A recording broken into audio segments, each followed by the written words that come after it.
Hey, welcome to the Rowe-Thrush Solution Selling Show. This is a weekly podcast that Rowe-Thrush puts on every Friday at 2 o'clock Central Time, where basically we bring on a different supplier partner every week and we interview them, asking them the types of questions that we feel a Grainger account manager would want to know. Do you want to maybe interact and ask our suppliers questions yourself? Well, join us while we're live and watch the video feed while we broadcast and type in any questions that you may have with that supplier. Speaking of which, today we have Essex Electronics, Garrett Kaufman with Essex Electronics on. So welcome to the show, Garrett. How are you today? I'm great, James. Thanks for having me back on the show. Yeah, welcome back. It's great to have you on our show once again. Looking forward to getting into the world of access control. But before we do that and we get into Essex, tell us a little bit about yourself. What is it that you do at Essex? How long have you been there? Maybe a little bit more about your background. Sure. Happy to. So my name is Garrett Kaufman, VP of Sales and Marketing for Essex. I've been with Essex going on 28 years now. Started with Essex out of college. I studied business management, received an MBA, focused on product development, and worked right into Essex, working all areas of the company, from finance to marketing, sales, product development, inventory control, and that. But anyways, yeah, it's enjoy being with Essex, and particularly in the security industry. So. Wow, 28 years. The person we had on last week, Steve, I think he was with his company for 28, 29, something like that years too. So you know quite a bit about Essex, all the skeletons where they're hiding and all, I'm sure. Yeah. And I was thinking back, James, been Essex, with your dad, introduced to Grainger. Gosh, it's got to be at least 15, close to 20 years ago that we started a relationship, and enjoyed working with Rowe-Thrush and with Grainger and making our products available. Yeah, that's a good point too.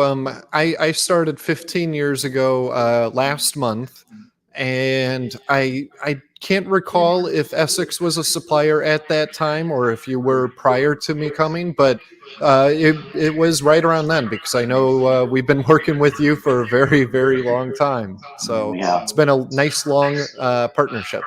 It has. So one more question that I have for you. Last year, the question was, what is your favorite movie and why?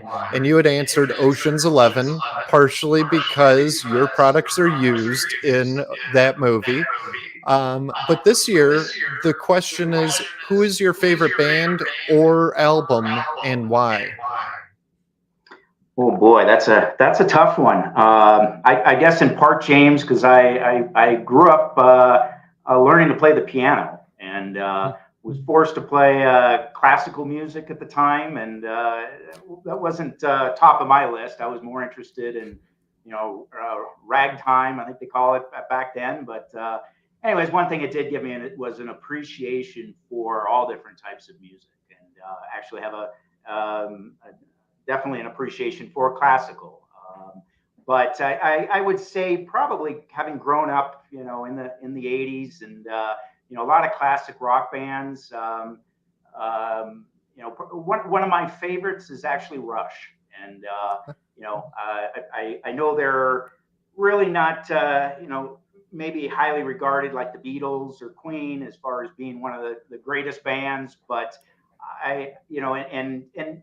really more recently I've been listening to them a lot more, and just amazed at how those three guys could generate that sound, and especially Geddy Lee being able to multitask, playing bass as well as keyboards, and Neil Peart on drums. It was just absolutely incredible. The only thing I regret is not seeing them, and I guess with Neil Peart passing, it's no chance that they'll be back out touring again. So, yeah, I'd have to say Rush is definitely up there top of my list. Excellent choice. And Yeah, okay, they might not be the Beatles, but still they're Rush. They are a popular band. Pretty much everybody has heard a Rush song at some point in time in their life, unless they're like a baby or something. I mean, they're, and Neil Peart, big shoes to fill if they are to try and, get back into touring and all that. Amazing drum player, and Getty, amazing bassist. I used to be a bassist, still am, I guess you could say. I still have my bass, but I don't play. But yeah, really great bass player as well. Love listening to Rush, and with that all said, too. I will listen to some Rush now this weekend. So thank you for the music recommendation. Well, thanks for the question, James. I kind of caught me a little off guard on that one. Has anybody asked you? Have you shared with your audience your favorite band? Yes, I have. My favorite band, it's a metal band by the name of Typo Negative. They're a goth metal band, I guess you could say, but been listening to them since 1993.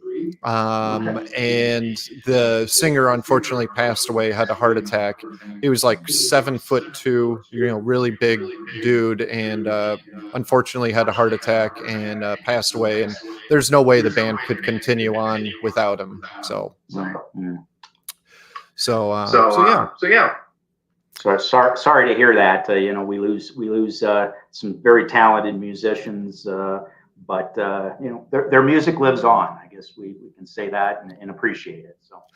Yeah, definitely. And it was him passing, as well as other musicians of bands of mine passing, that made me say to an old childhood friend of mine, "Hey, we need to go start seeing these bands now while they're live, before they start dying or breaking up and all this and that." So him and I made a pact to go to concerts regularly, like I was kind of saying before we jumped on this live stream. Before COVID, I was going to, 4 or 5 concerts every year with this friend of mine, seeing Megadeth and, Nine Inch Nails, just lots and lots of bands. So good times. Yeah.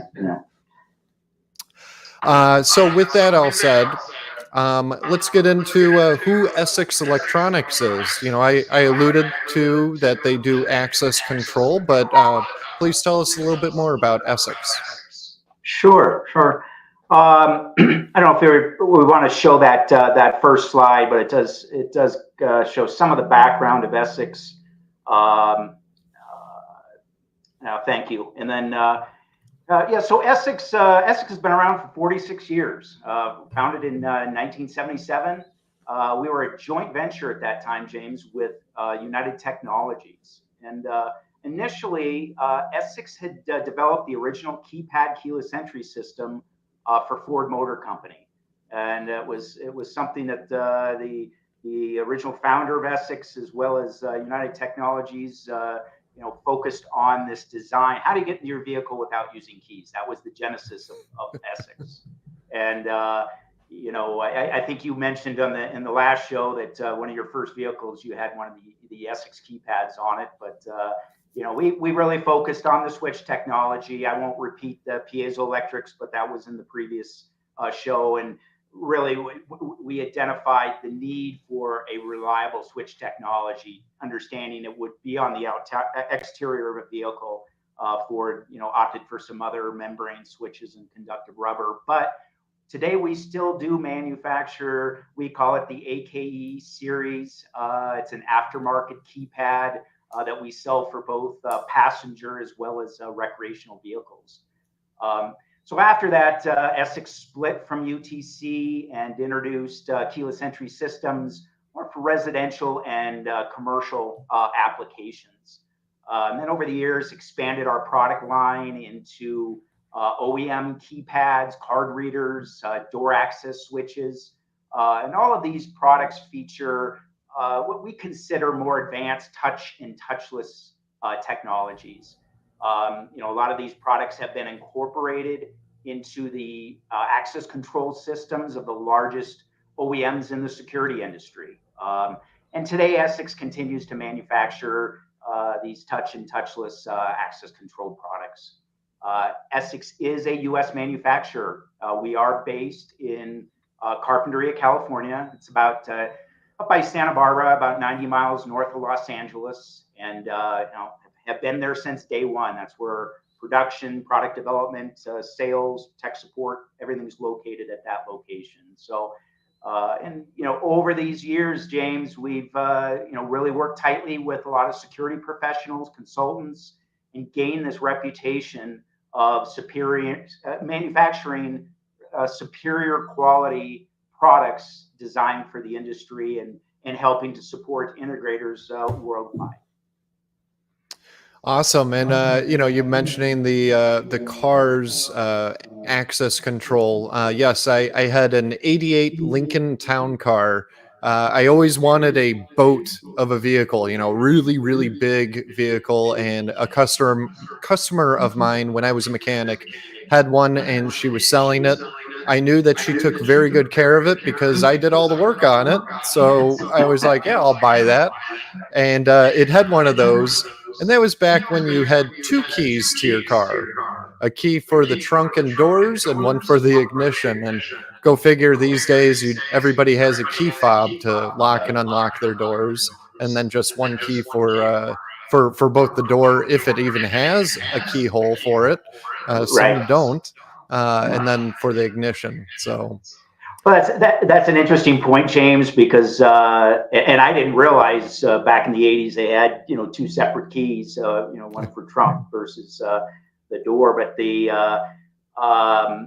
one of the features of that automotive system, and that's the one that's pictured here up in the top, that horizontal keypad. But it has the capability with multiple outputs, so you could use your primary code to get in the vehicle, but you could also use additional outputs to open the trunk, to turn on the dome light, to do different functions. So, I didn't know that. Maybe I read it in the owner's manual, because I'm one of those weirdos that actually reads my owner's manual when I have a new car, new to me at least, just so I can learn those sorts of things. But I don't remember that being an option. So that's really interesting to hear. Not that it really matters for newer cars these days, but good to know nonetheless. I take it you don't still have that Lincoln, do you? No, I do not. I sold it to my brother-in-law back when it started rusting out. He actually wanted it, and I said, I'm like, just so you know, it's starting to get a lot of rust on it. And he's like, I don't care. It's a cheap car, and I need something. So sold it to him, and I forgot what I had after that. Actually, I think at that time I had two trucks and my motorcycle at the time, or two cars, I should say. So.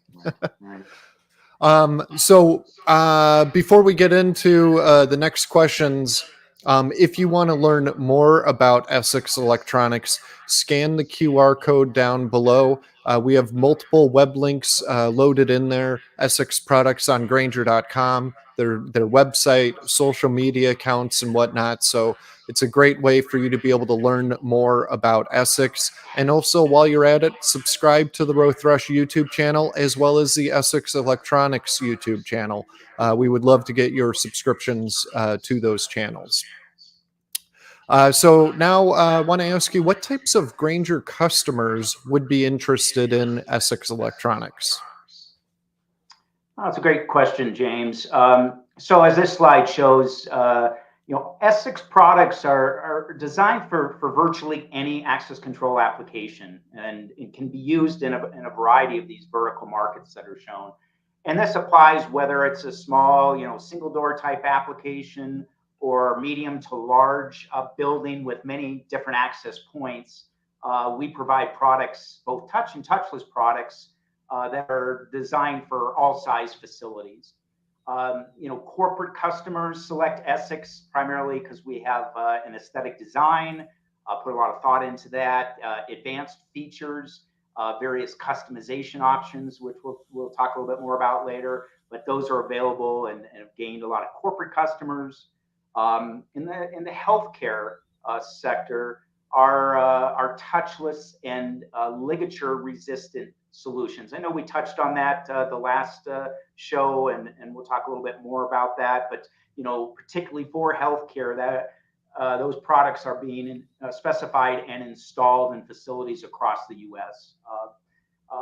Look at some of the harsher environments, harsh, such as law enforcement, manufacturing. Our products are typically chosen because of the durability, stainless steel construction, epoxy encapsulation. But additionally, and I know you and I have chatted about this, James, particularly for Grainger, the government facilities, military facilities, which are using Essex products. And I think last time we discussed our SKE series keypad, which has been specified for all military recruitment centers across the U.S. And I'm happy to say this product is available through Grainger. I know we added that product in, and we do have that available. Awesome. And I think if I remember right, yeah. So speaking of military recruitment centers and whatnot, and the government specifically, with you being a USA manufacturer, your products are installed in many government facilities. Here we just kind of list out some of them. You want to talk a little bit about some of these Grainger customers? Sure, absolutely. Yeah, as you mentioned, the government facilities listed, as well as get into airport applications. I don't know if we touched on that last time. We've got one of our combination keypad card readers, piezoelectric, that's used at Sky Harbor Airport in Phoenix. A lot of other Hong Kong airport, numerous airports that have used primarily keypads in the past, combination keypad card readers as well, where they do need that dual method of identification that I believe we had discussed. You get into some of the the educational, some of the university space. We've had our products, and I know we did talk last time about that last bullet, the one of our keypads that we designed specifically right after September 11th. We were contacted by Airbus. We work closely with them, and one of our suppliers or providers to that industry to design the keypad that was used for cockpit security, as well as some of the crew cabins within the Airbus aircraft. And over that time, we supplied over 8,000 keypads that ended up retrofitting the entire fleet for Airbus. And I think in total, we ended up getting maybe a total of 10 of those keypads back over all of these years since September 11th. And most of those were because of an installation error. They put a screw in the back of the keypad while trying to install it. So anyway, it says something for the quality of Essex products. But as you can see here, so many high profile installations that have chosen Essex, as you mentioned, U.S. manufacturer. And that's one of the main reasons we are supplying that keypad for the military recruitment centers, is because it is a U.S. manufactured product. Yeah, and speaking of the quality of your products, the Essex YouTube channel, you guys have some really cool videos where you have your devices being submerged underwater. You have your products being put under extreme heat stress, extreme cold stress, and they still function just fine. And that just goes to show the durability of them. The epoxy encapsulated section of it, for the circuit boards and all the other electronic equipment inside of it, it's fully protected from all of those harsh environments. So just want to stress that, to everybody watching, that they are a high quality product. The stainless steel front, face of them too. Just a really good product.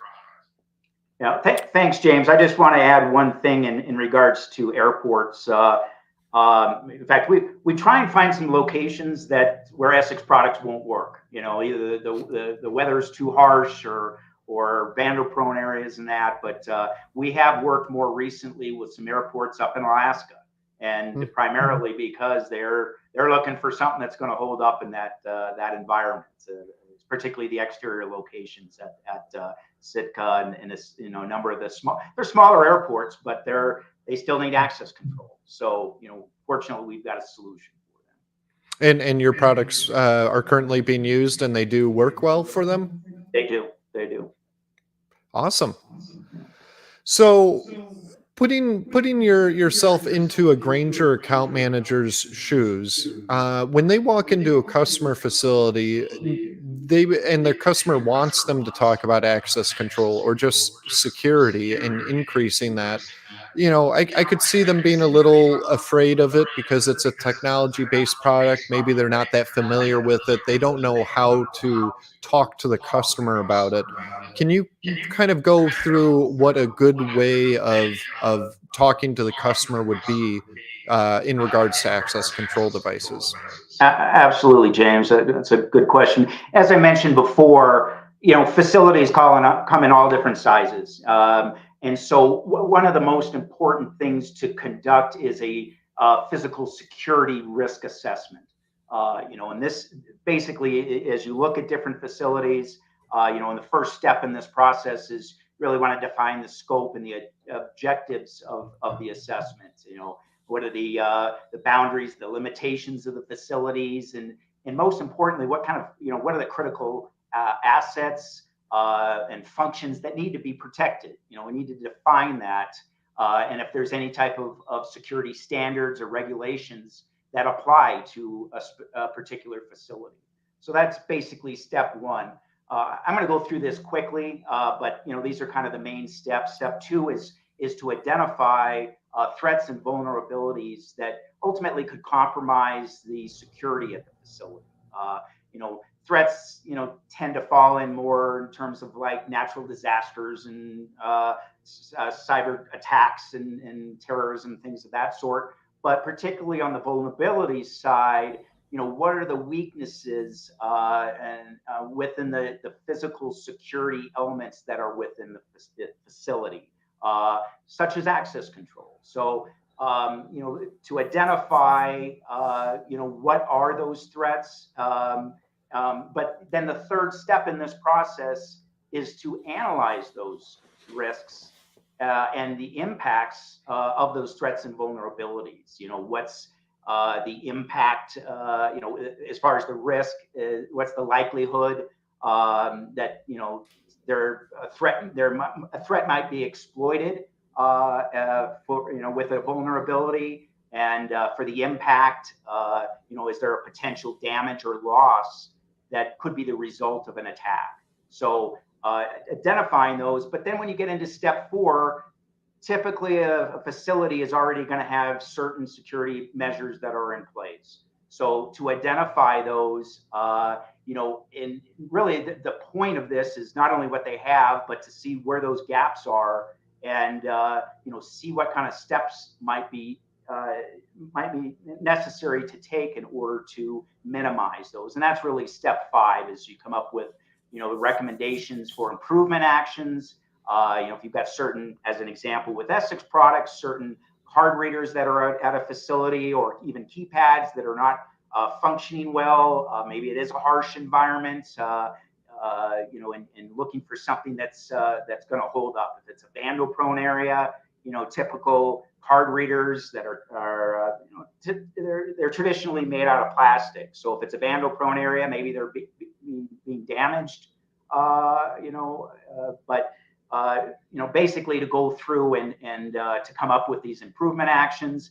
And then the sixth and final step is the documentation and communicating the results of your assessment, to the shareholders, stakeholders within the facility. Great. Thank you for going through all of that. And at the end of the show, we will be providing my contact information as well as Garrett's. So if you have any additional questions, you're watching this in the future, you have any questions, please feel free to reach out to myself or Garrett, and we'll help you along when it comes to talking to your customers about how to engage them regarding access control. So now we want to get into some of the products that you guys manufacture. Starting off with the touchless solutions that you have, the Hand-E-Wave, which just so everybody knows, was manufactured before COVID hit and was a very good selling item before COVID, but has only grown quite well since COVID has happened. So Yeah, please, let's talk about the Hand-E-Wave. sure. Dive into more details on the Hand-E-Wave. So you're right, James. Essex developed the Hand-E-Wave 10 years ago, and it was actually developed in response to what was happening with the Ebola virus outbreak. Identified the technology for Hand-E-Wave, and I wanted to. And again, this is part of my product development background, was drawing input from the market in terms of touchless switches. And but essentially we opted for using a Doppler radar, which is utilized in Hand-E-Wave. And the reason that we selected that is because Doppler radar accurately detects motion. And when we initially designed this, our focus was, as you mentioned, pre-COVID, was for healthcare facilities. It was to protect staff from spreading germs, particularly healthcare-associated infections within the facility. So that was the initial focus. But when we first developed it, we also found applications for Hand-E-Wave in food processing plants, as well as clean rooms. So COVID was obviously challenging for everybody, and I would like to mention a couple of things about how Essex dealt with COVID, particularly with this Hand-E-Wave product. And as you mentioned, we've been building it prior to COVID, but when COVID hit, we were producing quite a fair number of them. But once everybody became very concerned about touching surfaces, our demand for touchless absolutely skyrocketed. And in fact, during COVID, we never shut down. Essex continued to manufacture during that time. In fact, when, as I mentioned, our plant is out in California, even though the state shut down, we were supporting critical infrastructure. And so, but in the interest and safety of our employees, we sent them home, particularly production employees, but we sent them home not just so that they could sit around and not do anything. We sent them home with kits as well as soldering irons so that they could continue to build product at home. Paid them, piece price in terms of each assembly that they completed, and then cycled those back through production at the facility. But we got to the point, James, during COVID where we were building over 1,000 Hand-E-Waves a week, and we couldn't keep up with the demand. And then, of course, maybe you've had some discussions with other suppliers in regards to COVID. Of course, we got hit with supply chain issues. Everything sort of shut down. Yeah, we have this demand for touchless product. And our response, prior to experiencing the supply chain issues, bring in the supply. So, we brought in plenty of components, and, then it was a matter of continuing to build touchless even beyond COVID.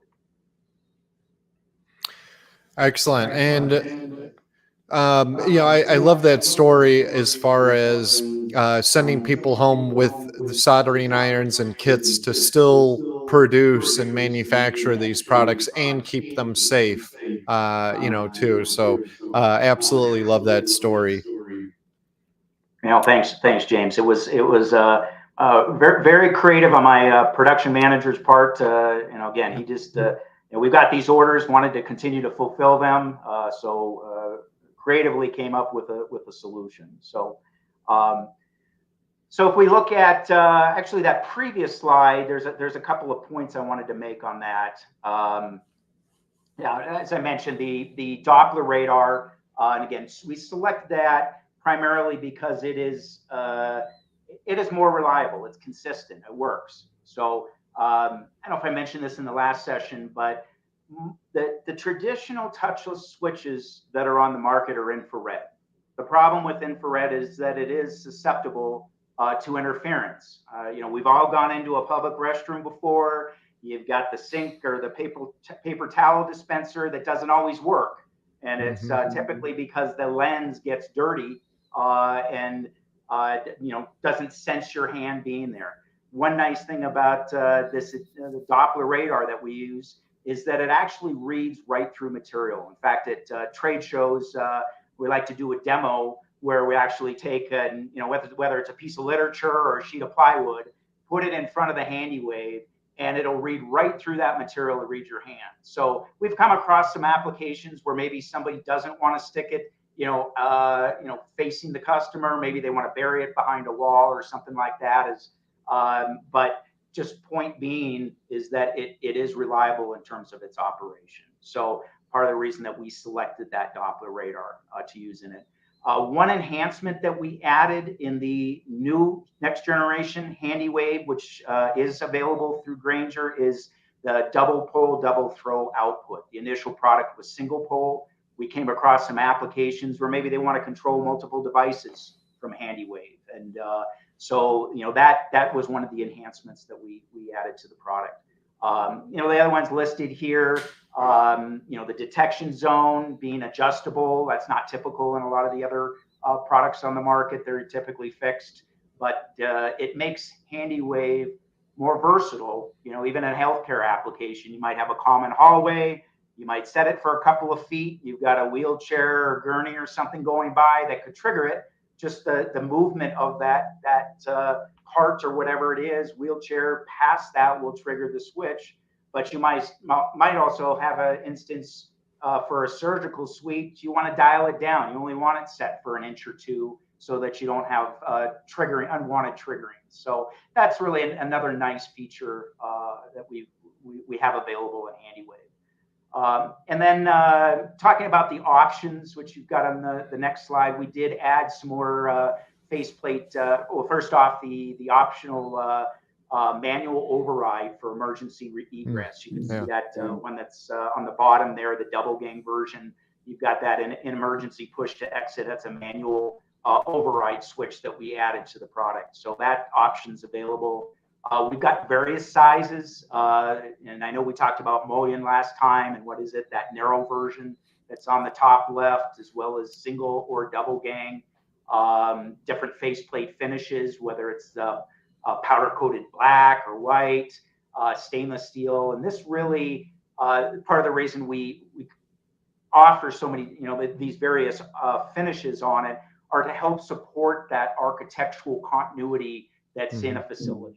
I've been in a number of hospitals where you've got a mishmash of different products. You've got, different manufacturers. It just doesn't look like a family of products. So we wanted to have that option available.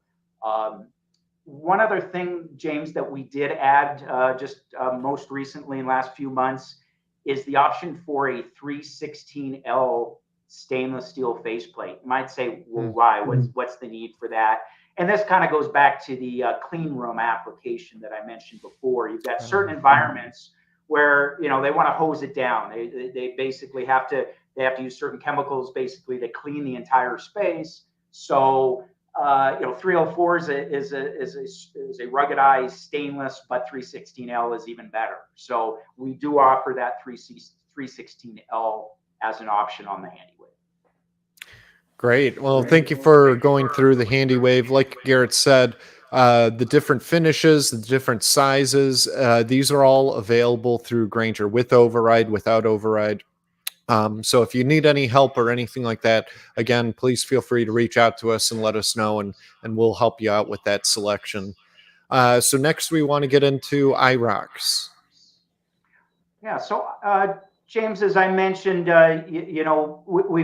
although we focused more on switch technology originally with keypads and touch type switches, a number of years ago, we entered the card reader market and to offer a ruggedized version of card readers. As I mentioned, if you see typical, a lot of the other manufacturers' card readers, they're plastic. They stick off the wall 1/2 to 3/4 of an inch.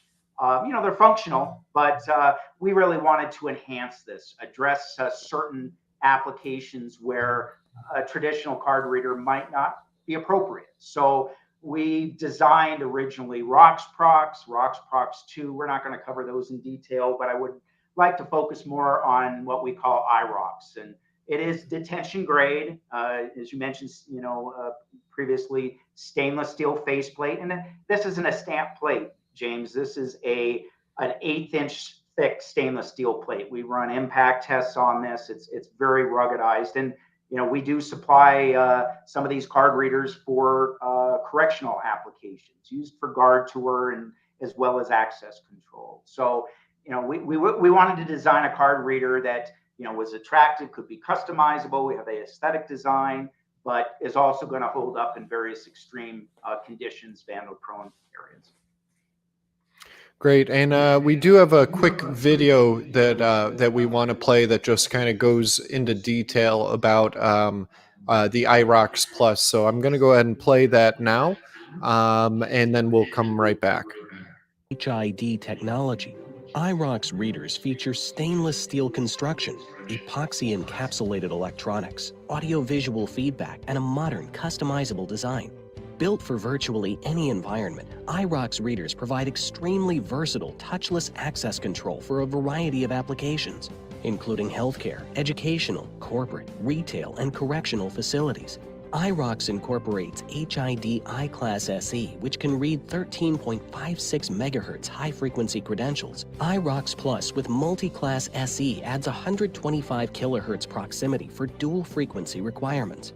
Trusted for use in behavioral healthcare facilities and correctional institutions, iRox readers feature a low-profile, vandal, and ligature-resistant design. The 1/8-inch stainless steel faceplate and acrylic lens are easier to clean and sanitize than traditional surface mount readers. The new iRox adds field-selectable OSDP secure channel or Wiegand output. Additional features include HID mobile access solutions to support credentials stored in mobile wallet. Audio and customizable tricolor LED visual indication occurs when a credential is presented to the reader. iRox readers can be customized with corporate logos or text. This option supports corporate branding and communicates compliance with using a touchless door access solution. iRox is proudly made in the USA by Essex Electronics, a leading manufacturer of ruggedized access control solutions. The aesthetic design is complementary to a family of professional-grade access control products, designed to support architectural continuity of access control hardware within any facility.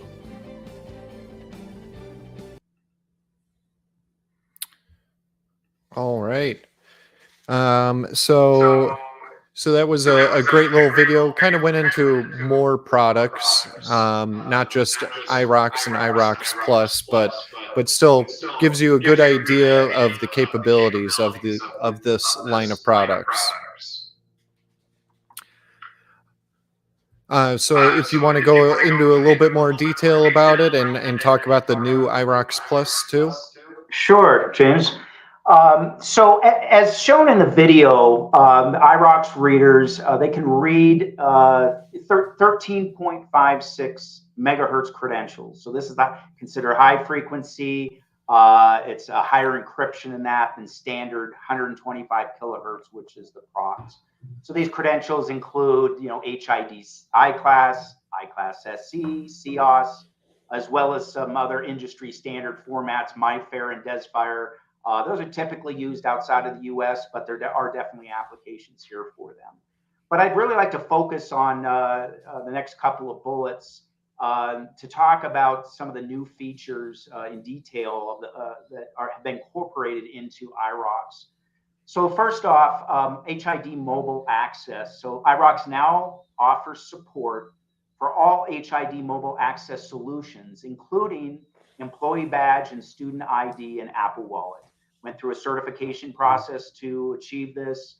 But this type of mobile access that I'm referring to is available. It reads mobile access through NFC.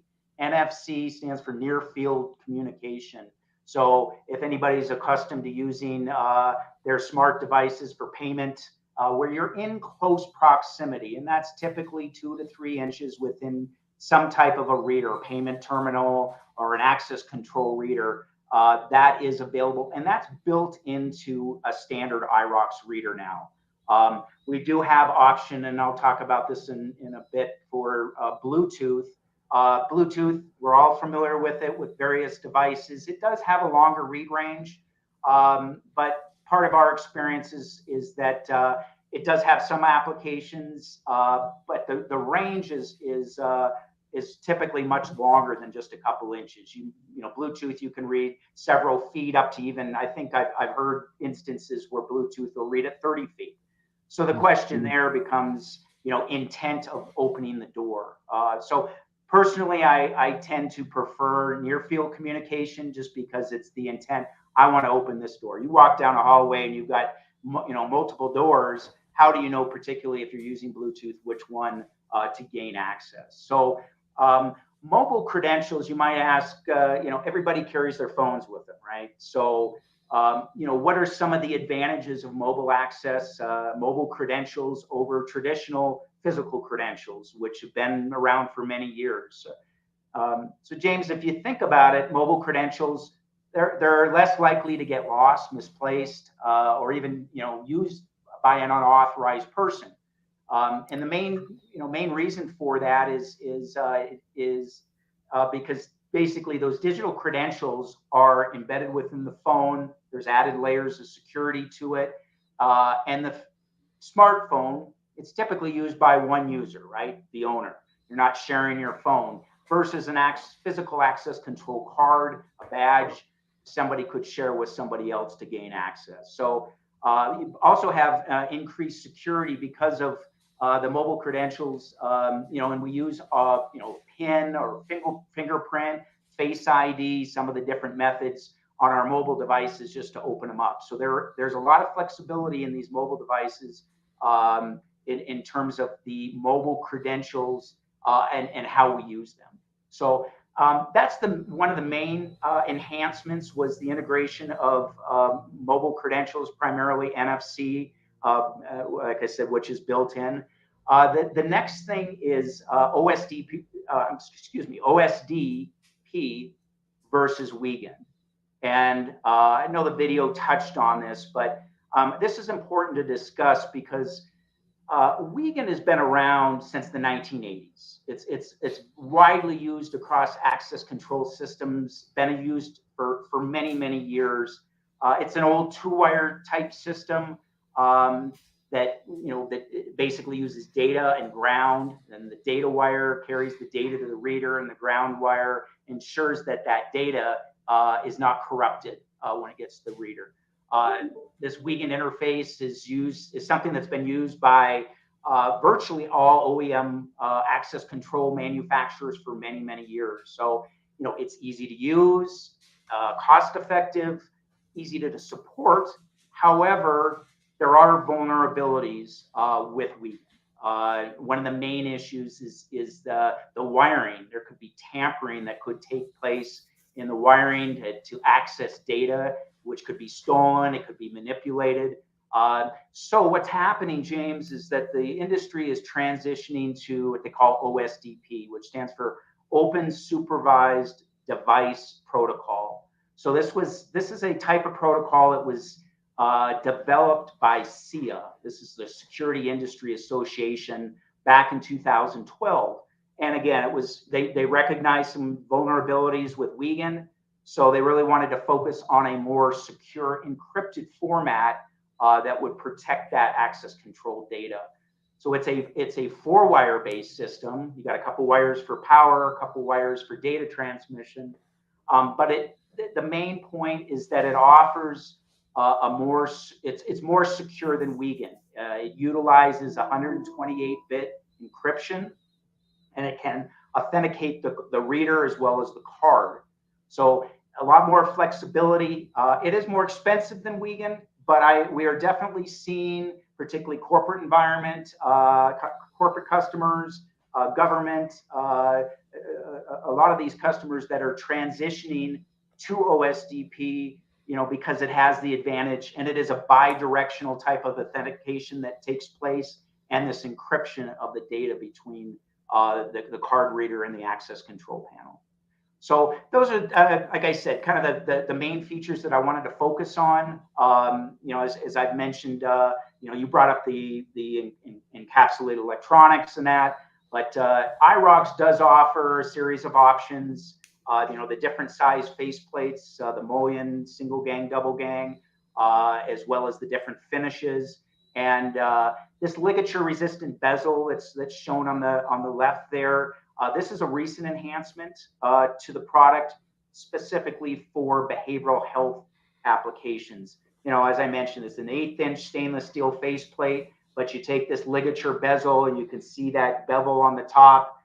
It does make it truly ligature resistant. There's nothing that could be, wrapped around that for a patient to hang themselves on it. So, happy to have this product, happy to introduce the next generation to incorporate some of these more advanced features.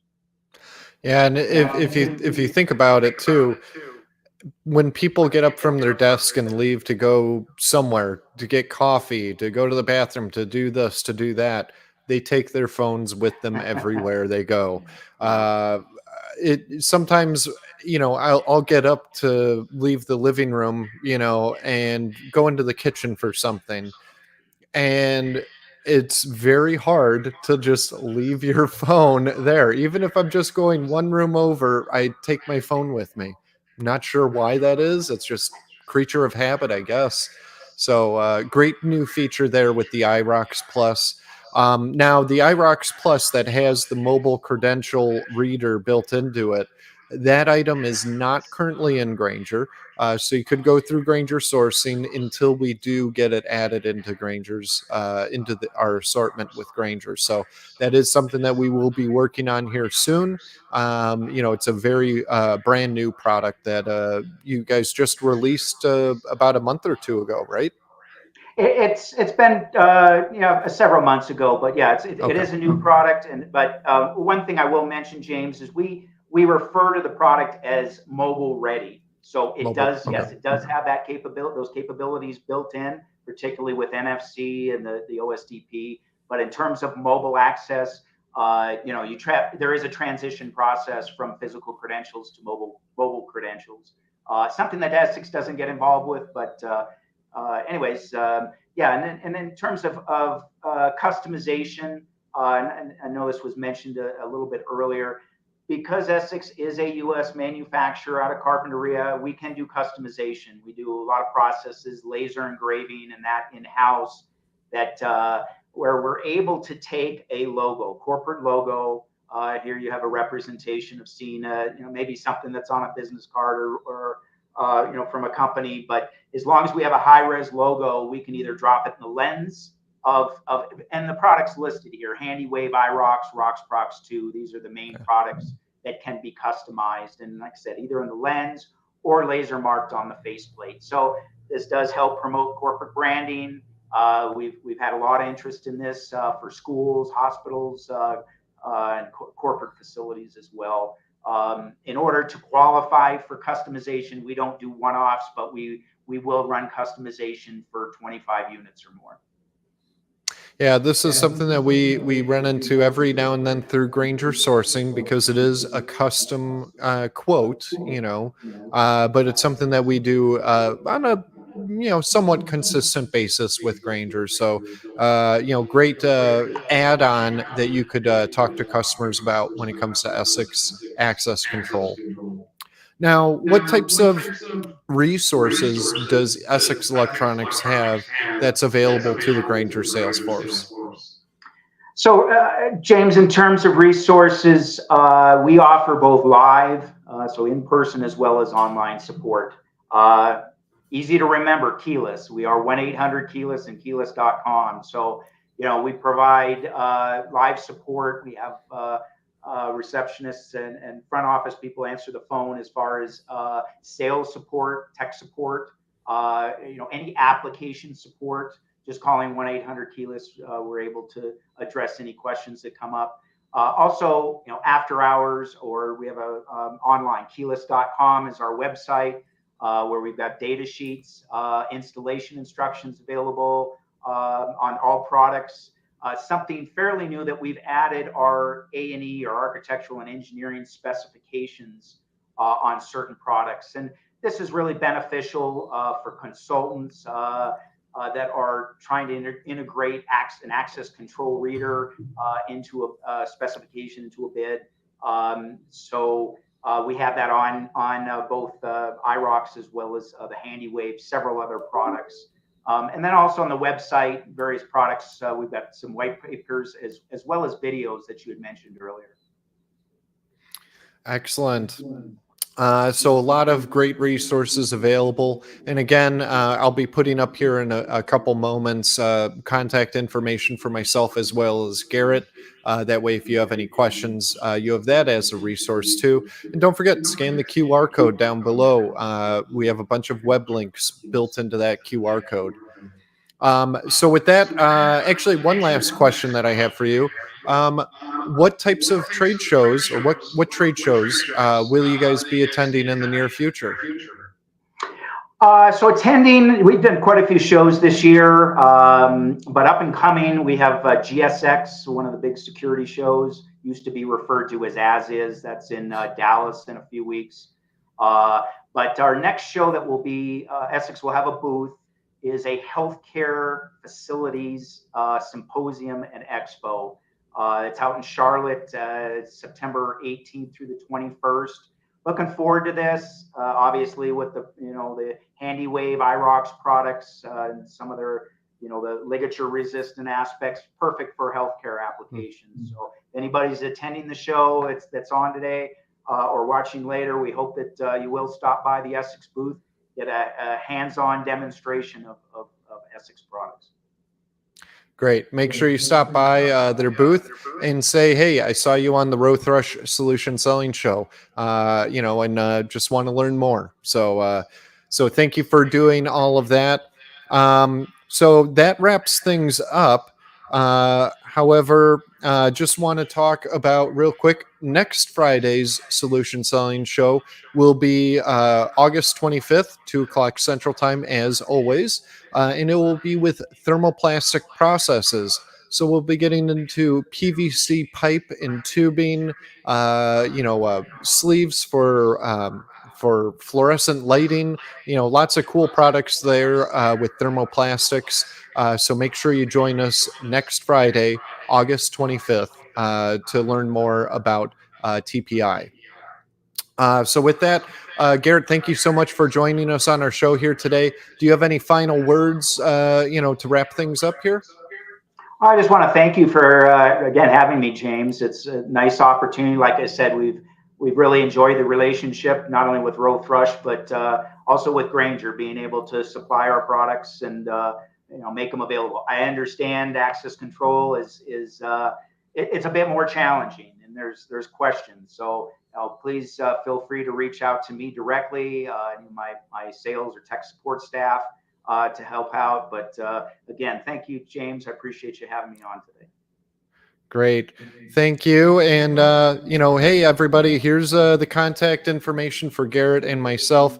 Again, just reach out to us with any questions you may have, whether it's the installation, the audit, security audit, anything like that, or product specs, anything, just reach out to us and we'd be more than happy to help you.